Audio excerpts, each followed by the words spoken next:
انا العردام شايفها.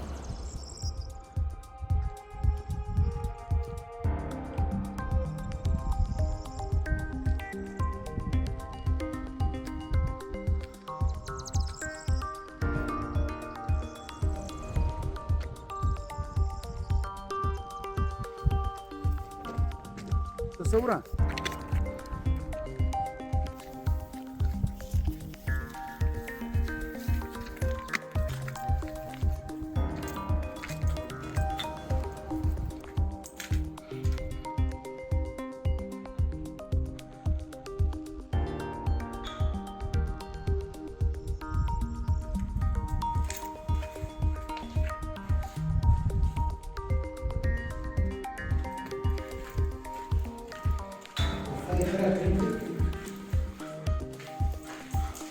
بشيار خانياب غرفة سقفية كامل شوي. أبي أنا السقف شوي.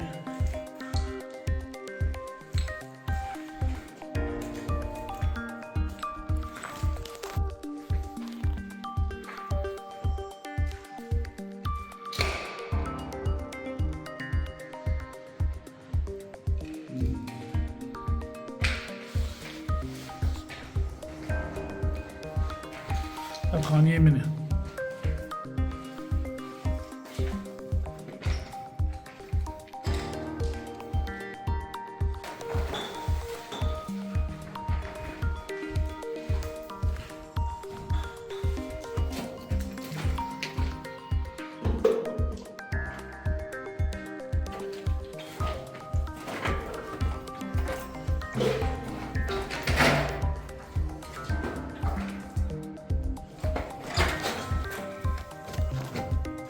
بريخسني دوب صورة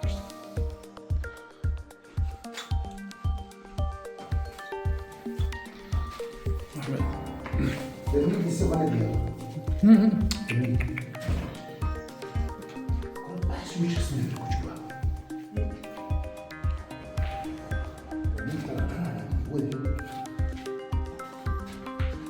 دوري برمي يا أخو نسوي وحياة في منصور تشتري بس كده بس أرسل مش أزيد شيء بس نجي بس هي طلعت